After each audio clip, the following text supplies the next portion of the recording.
Well, welcome back to the Experimental Gardener. My name is Jamie. This is episode 6, I think. Today in West Kentucky, it is a cold, misty, windy May morning, and so I also build houses for a living. So today I'm kind of waiting on subcontractors and some materials. So I thought, hey, this would be a good day to work in my garden. So today I'm going to combine my two worlds, and I'm going to combine my love of gardening with my skills as a carpenter, and I'm going to build a grape arbor. Now, if you'll look right here, I have 4 grapevines, and grapevines grow vertically. So I need something for them to grow up. And I've got an image in my mind, and I've got material in the back of my truck. So we're going to start out. I'm going to get it laid out, dig my post holes, and then we're going to start building an arbor. Now, in one of the earlier episodes, I mentioned how important it is to call 811 before you dig, even in your own yard.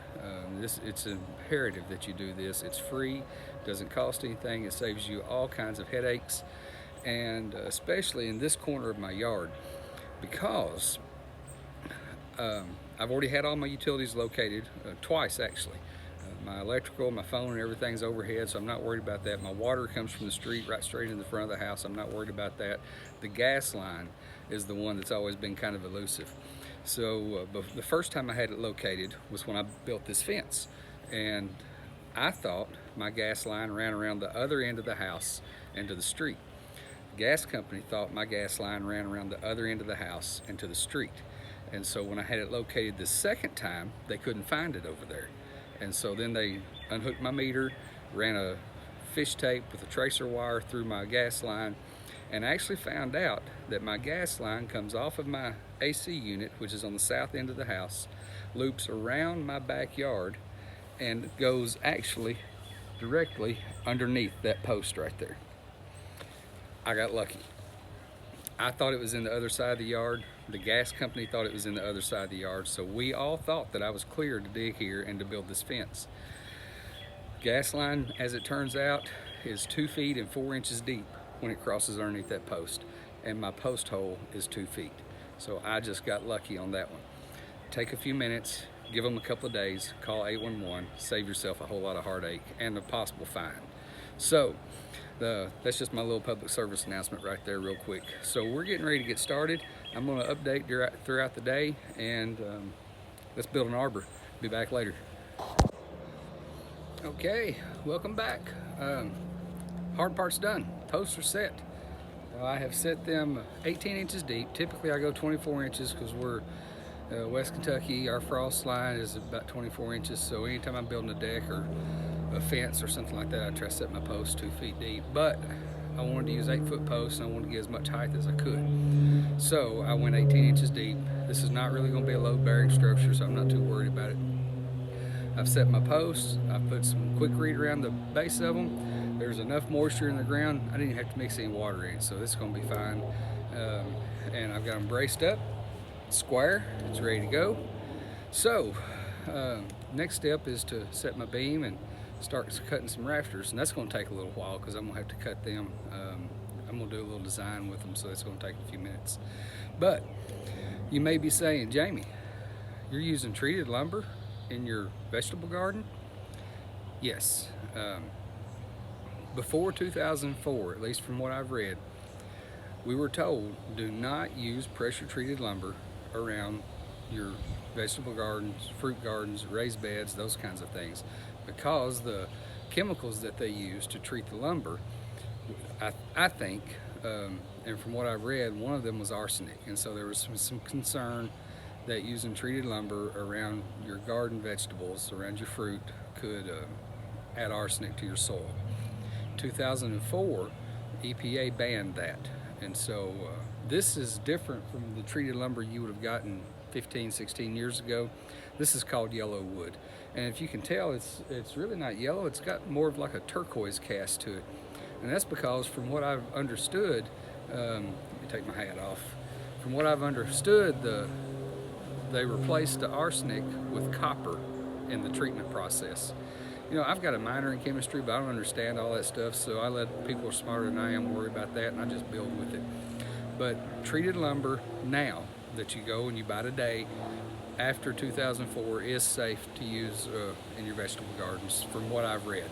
Don't take my word for it. Do your own homework, do your own research, and make sure you're comfortable with doing it before you try it. So now I'm going to go ahead and set my beam, get ready to start laying out my rafters and things like that. I'll be back after a while. Stick around. Oh, and the weather has really perked up. Still a little cloudy, but we got sun shining through and it's warming up a little bit. The rain has stopped, so it's a beautiful day to get out and work in the garden. Be right back. All right, welcome back. Worst part's done now. So poster in the ground, the beam is set. I cut the rafters out of 2x12s because I wanted that arch in there, and the simplest way to do that is just cut it out of a bigger piece of timber. So I've got my lath across the top, and the structure is done. I'm gonna throw on a couple of braces and then wrap the bottoms of the post because it looks a little top heavy right now, and I want to balance it out a little bit. But I'm doing this because grapes grow vertically, and I need some place for them to grow onto. And the cool thing about doing an arbor for your grapes or any other vining fruit, the kiwi is the same way. It should be a 15-foot vine when it's mature. Is that if they're up off the ground like this, it's easy to net them. For one thing, I can just throw a net across the top of it and keep the birds out of it, and it makes harvesting it so much simpler because the vines will grow up the posts and over the top of the arbor, and as the grapes develop, they'll just hang down. You can just walk right through and just snip them off, and it just makes it so much nicer. Not to mention, I mean, it's pretty cool to have that kind of grapevine growing in your backyard. Kind of reminds me of something you'd see in the Mediterranean or something like that. So this is something I've always wanted, and you know, why not? Materials were about 150 bucks for it, so it wasn't just terribly expensive. It adds a nice focal point to the backyard. It gives me structure for my grapes to grow on, and it's just fun. So the next thing I got to do is cut the braces and then wrap the bottoms of the posts, and then this little project will be done. And I'll be back after a while. Have a good one. Well, welcome back. It's the end of the day. The arbor is done. It's a pretty neat little project. I'll give you a materials list real quick if this is something you would like to try to do on your own. Really pretty simple carpentry, with the exception of cutting the rafters out. And even that, once you get a template, then you just mark them all and cut them all out. So what I bought was 4 8-foot 4x4s. This is all yellow woods treated with copper, not with arsenic. So 4 8-foot 4x4s, 4 bags of Quikrete, 50-pound bags. I got 12-foot 2x8, and that's what I used for the beam right there. I got 4 12-foot 2x12s. This is also treated, and that's what I cut the shape for the rafters out of. You can see I cut a curve into them. I wanted to get as much head height as I could in there, and so I just drew out this curve up here and traced it out on all 4 rafters, cut them 6 feet long, and then I've got 3, I think, 12-foot 2x4s. I've got a 6-foot piece left over because I only used 2, 4, 6, 7 instead of, okay, so I bought 4 instead of 3. So that's pretty much the materials list on this, and the 2x6 just cut the little blocks out of. And this is something you just play around with and have fun with. Yours doesn't have to look like this. This was a picture I saw, and I thought, you know what, I can build that. I'm not going to buy something like that. I wrapped the bottoms of the posts to give them a little more body, because it did look pretty top heavy. The posts looked pretty skimpy.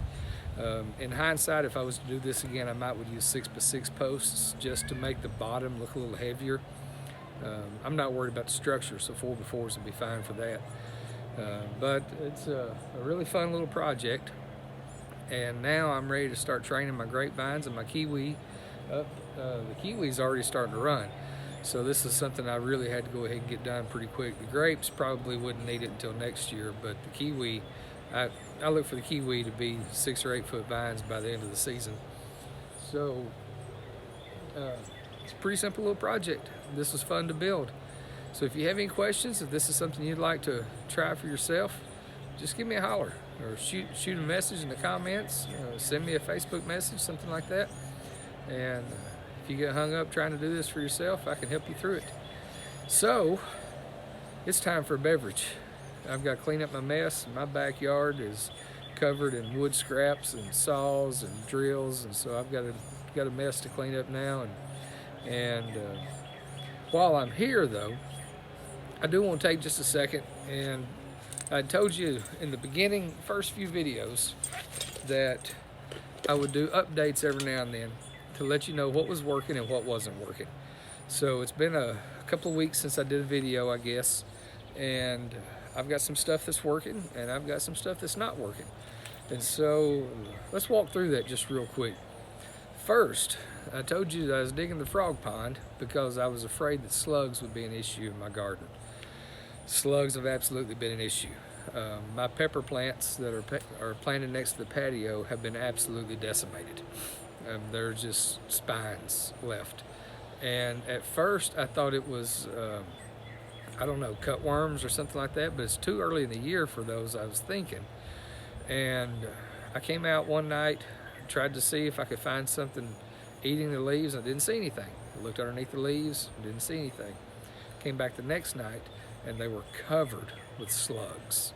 So I'm hoping they'll pull through. I've noticed a few new buds trying to pop out on the top of the plants. But what I've done is an old trick that I read about. This is the first time I've tried it. And I have been saving our eggshells. Slugs are soft body, and so the theory is that if you crush up eggshells and plant them around or spread them around the bottom of your plants, it actually damages the bellies of the slugs and they won't come back. So I did that. Made deviled eggs or something and had several eggshells left over, so I just popped them in my food processor. I baked them in the oven, 200 degrees for 10 minutes first, because you want to kill any bacteria that may be on them. And so then I ground them up, spread them around my pepper plants, came back out the next night, and instead of dozens of slugs, I saw one. So there may actually be something to that. So I'm hoping my peppers will pull out. We have had a really cool spring here so far, and one of the things that I have found is that I planted too early. The ground is still really cool, and I've had plants in the ground for almost a month now, and they're just not growing. They're just really slow. I've got beans up, and a few beans. I've got spinach up, but it really looks bad. Lettuce is doing great. I've got lettuce planted in several spots, and it's doing wonderful. My cabbage looks really good. So my cool season plants really seem to be thriving, but some of the others not so much. I've tried some things this week. We'll see how it goes. I have heard that beets are really hard to get to germinate, and one of the old farmer's tricks that a friend of mine told me about was to sow your row of beet seeds and then lay a board over the top of them. So I had done that a couple of years ago, and it worked. And the beets germinated, they came through the ground, so I have done that. I've sowed some beets, I've laid a board over the top of them, and see, they've been in the ground 4 days now, so we'll wait till middle of next week, hopefully, and then we'll have some beets up. My carrots did not come up, and that kind of surprised me. And then I started reading and found out that carrots are difficult to grow as well. In fact, some of the things that I've said, the people that are writing said they've just given up. They've just quit trying to grow carrots. So I thought, you know what, if that little trick works with beets, I wonder if it will work with carrots. So I've tried it, and we'll know in a few days. I planted them the same day as I plant the beets and laid the boards down over the tops of the rows. So I'm anxious to see how that goes. Weed control, one of the things that did not work. I'm really careful about what I use for weed control in my garden. I try to just pull what I can. My tomato plants are growing alongside an old fence row, and I've been trying to get to the point to where I could get a break from work so I can build a new fence and tear that old fence line out, but I haven't gotten there yet, and the weeds are starting to take it. So I sprayed. I thought I was careful.